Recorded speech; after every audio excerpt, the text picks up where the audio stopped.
Physics of Materials, lecture 12. So in this we are going to discuss about the Maxwell-Boltzmann statistics. Maxwell-Boltzmann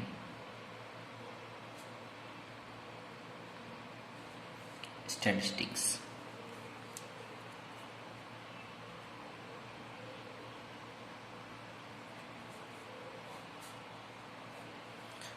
Drude model fails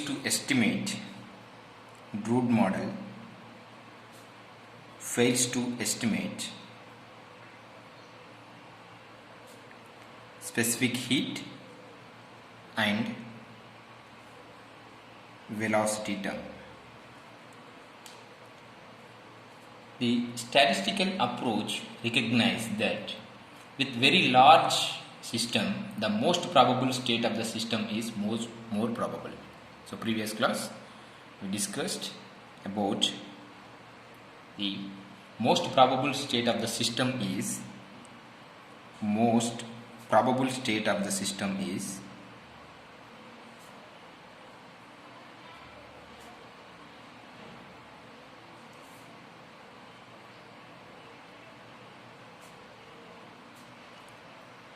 more probable.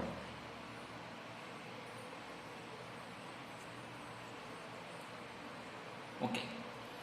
So compare with the most probable state of the system is more probable compared with the remaining system combined. Drude model has made assumption that free electrons behavior is similar to that of atoms of ideal gas. So Drude model assumption that free electrons acts like a ideal gas atoms. So that is, electrons behave as a identical but distinguishable. So electrons acts like a identical but distinguishable.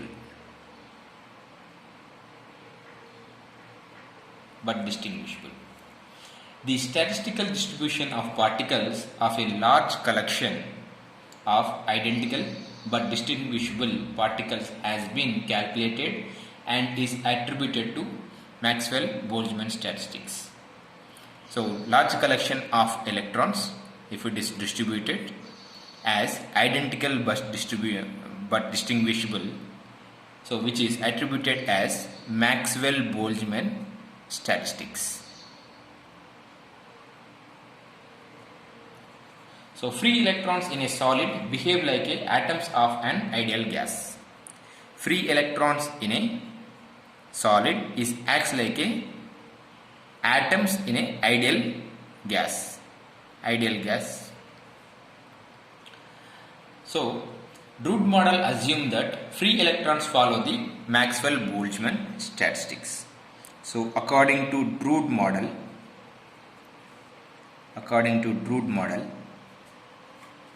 free electrons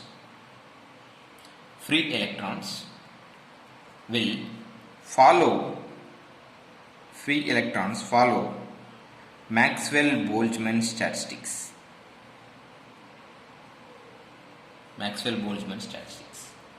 So focus only on most probable state and its properties. Focusing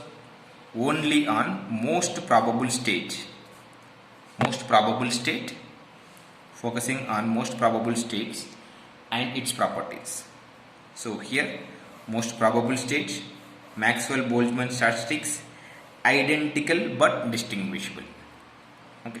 So these all are going to take into the consideration. So now consider system has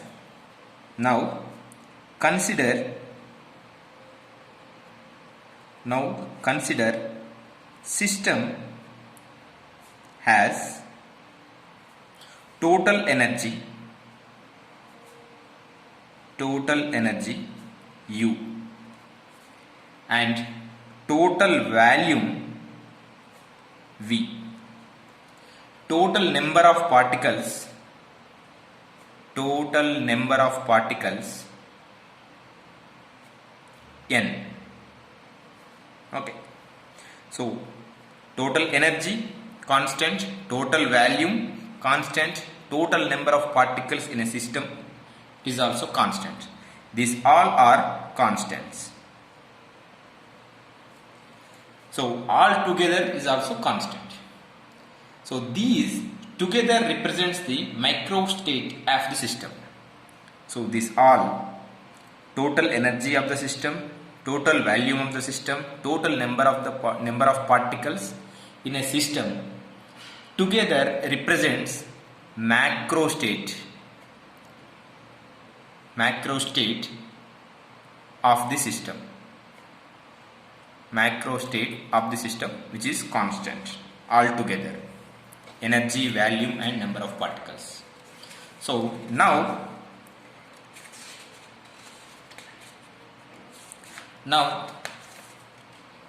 let system have allowed energy levels.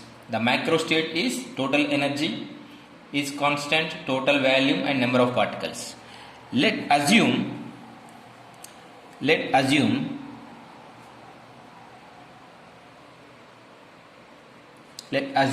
that system has allowed energy levels. The system has allowed energy levels like epsilon naught, epsilon 1, epsilon 2 and so epsilon r. Okay. So how many are what fraction of particles present in a particular energy level? How many particles are present in this energy level? How many particles are present in this energy level? And so. So identify the distribution of particles. Identify the distribution of the particles corresponding to that most probable state of the system.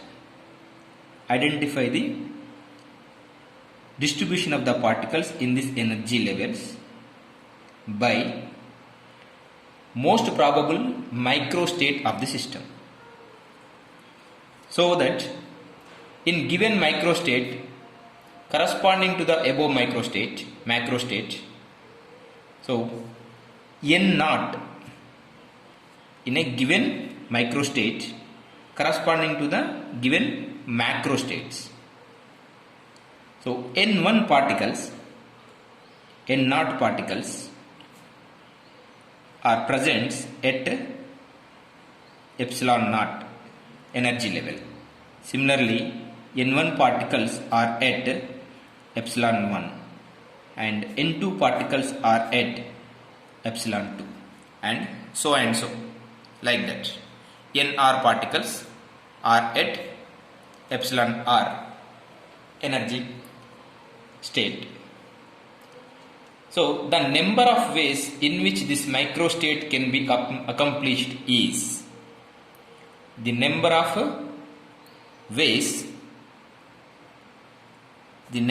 ways in which microstate can be accomplished.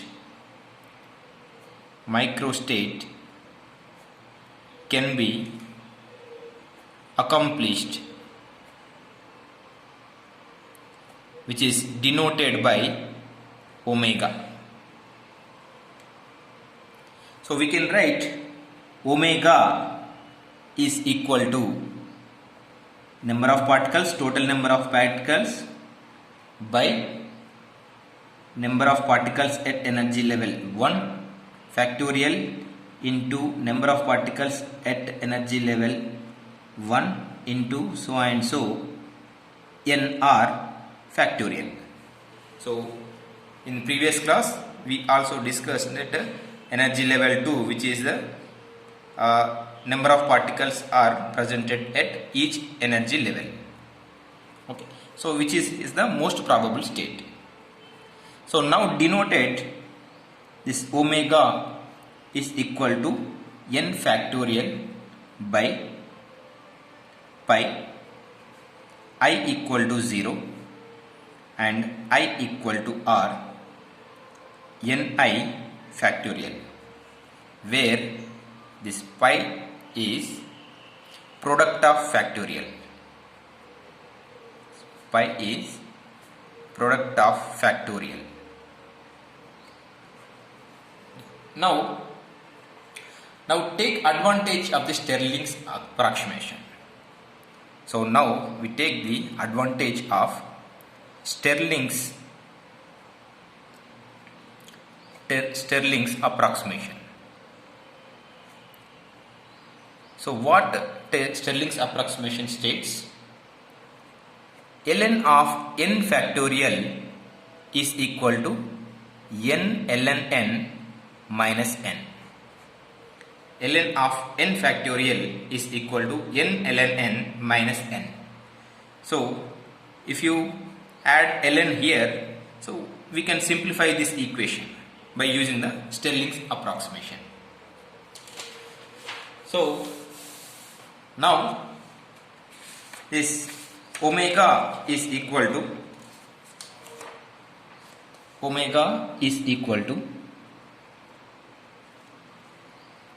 n factorial by n1 n0 factorial into n1 factorial into n2 factorial so and so nr factorial.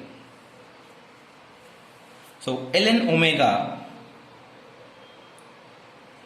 is equal to n ln n minus n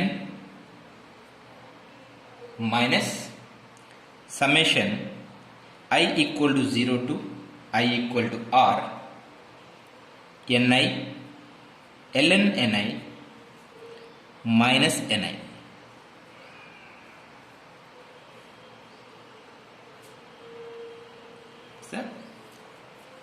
By using the Stirling's approximation.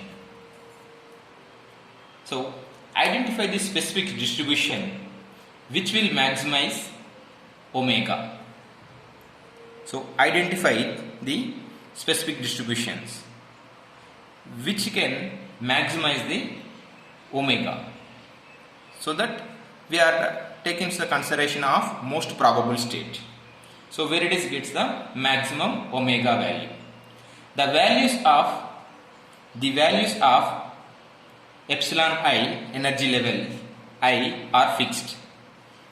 The mi epsilon I is fixed. Only values of ni changes. Ni changes at each of ni varies. Ni varies at different energy levels. So we wish to know that what is the values of n0 at epsilon naught and n1 at epsilon 1 and so and so. Like that we wish to know the n0 values at epsilon 1, epsilon 2 and so values, because these are all are constant. Such that the combination of n0, n1 and n2, it is the maximize the omega. The combination of n0, n1 and n2 combination, so and so combination, maximize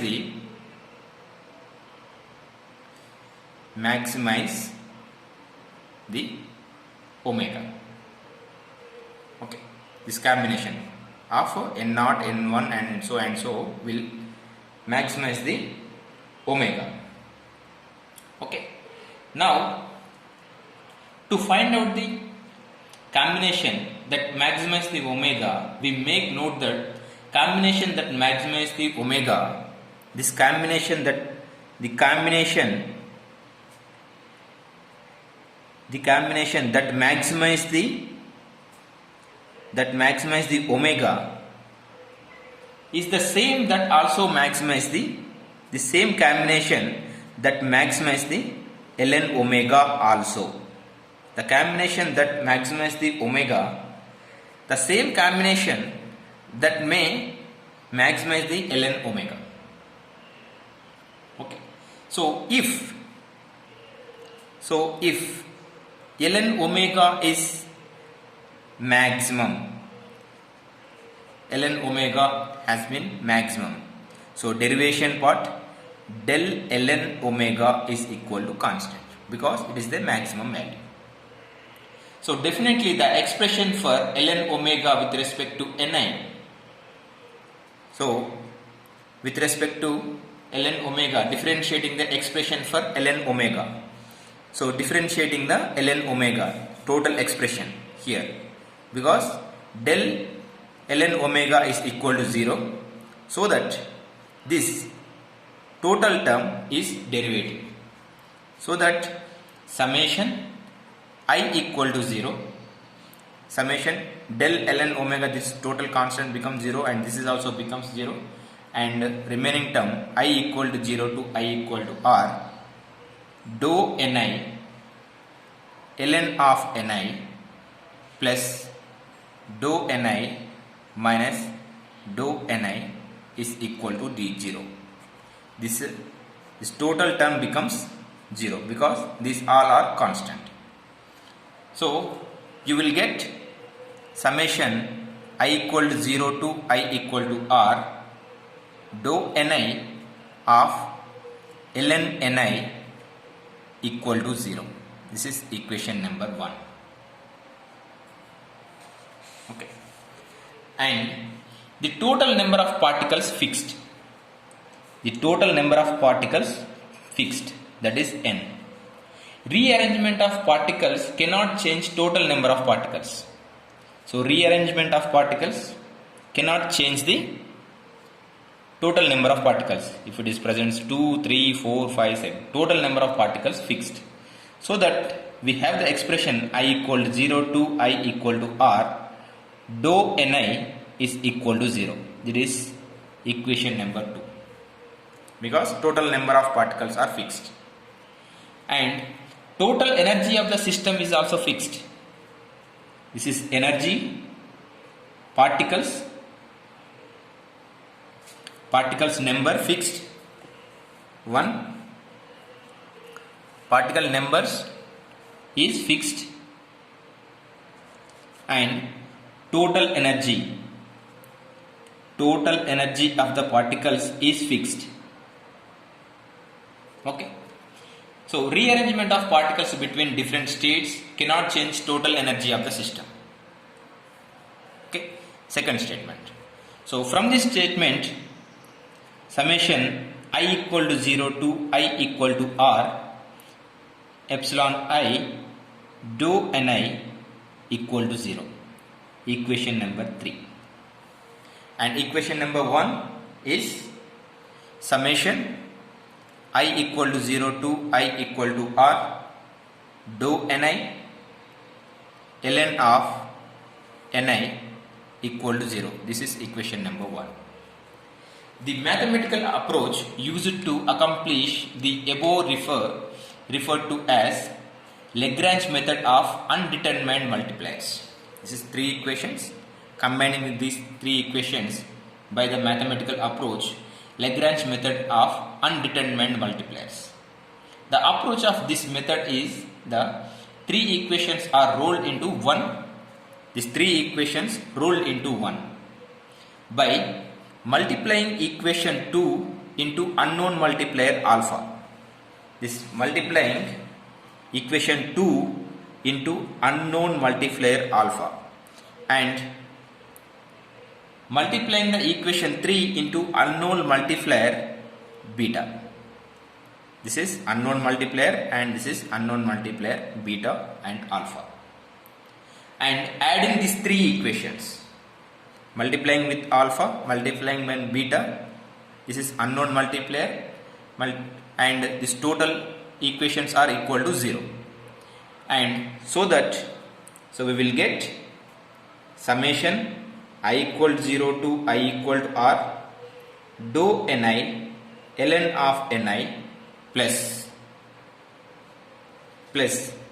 alpha dou ni plus beta epsilon I dou ni is equal to 0.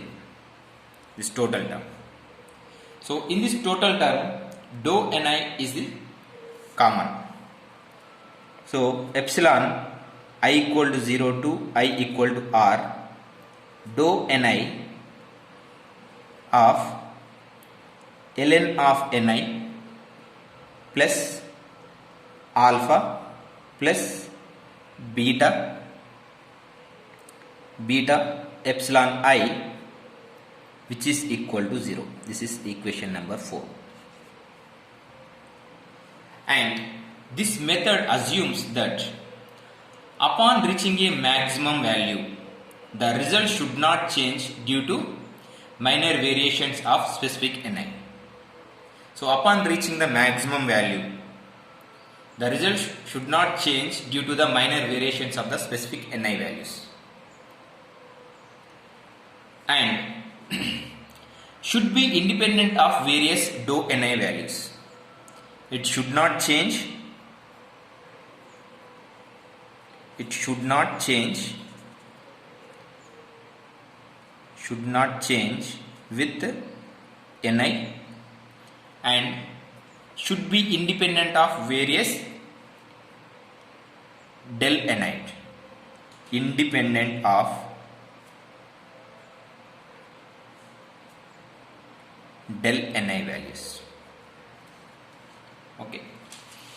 So from this implications, del ni and should not change the ni values becoming independent of each other is that the term within the parenthesis, the equation 4 now equals to 0. Because of these values, dou ni is the independent value and ni is not changing. So dou ni is equal to 0, this total term. So this inside this term, is becomes 0. So from these assumptions, ln of ni plus alpha plus beta epsilon I is equal to 0. And rearranging this equation, ln of ni is equal to minus alpha minus beta epsilon I. So ni is equal to e to the power of minus alpha into e to the power of minus beta epsilon I. So maximizing ln omega occurs when there is an exponential decrease in ni as epsilon I is increases. So maximum value where we can get where exponential decrease in ni. Exponential decrease in ni as epsilon I increases. So where epsilon I increases, where we are getting the maximum omega term. So maximum omega term where we can get, where we are getting the decrease in ni values. So since we have the equation, this ni is equal to e to the power of minus alpha into e to the power of minus beta epsilon I. So since epsilon I equal to 0 to I equal to r, this is ni is equal to n. Simple. So e to the power of minus alpha into epsilon I equal to 0 to I equal to r, e to the power of minus beta epsilon I is equal to n. Here this term is summation ni is equal to n. So we represent this term is equal to n. So this term is called partition function. This term we call it as a partition function. Partition function P. And so that e to the power of minus alpha is equal to n by p, and beta is equal to 1 by kbt. Beta is equal to 1 by kbt. So now substitute these values in this equation. Now substitute these values in this equation. So you will get Ni is equal to N by P into e to the power of beta is equal to 1 by kBt, that is epsilon I by kBt. So which is Maxwell-Boltzmann distribution function. This is referred to as Maxwell-Boltzmann distribution function. So here, as exponential decrease in Ni, as epsilon I is increases. Okay. So in the graph,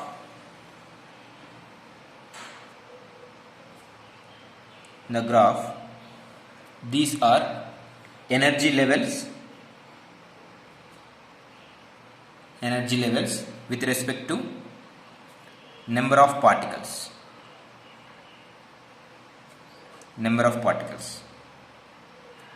Okay. So the distribution according to this equation, the distribution is like this. It reaches to 0, almost 0. So these are at epsilon naught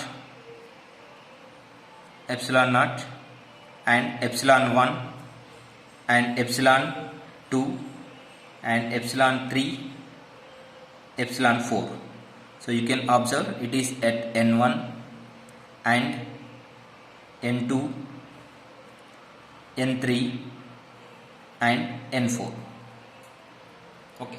So from above plot, higher energy levels lower the number of particles.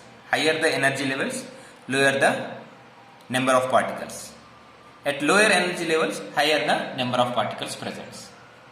Okay. This is the increasing number of particles. So that the atoms of an ideal gas and electrons in a free electron gas, when described to conform to the above distributions. The atoms of the ideal gas and electrons in a free electron gas, that is in a solids, when described by the classical Drude model, are assumed to be conform to the Maxwell-Boltzmann distributions like this. So higher the energy level, lower the number of particles that presents. At lower energy levels, more number of particles that presents inside the system. Okay. So we will discuss further in the next class. Thank you.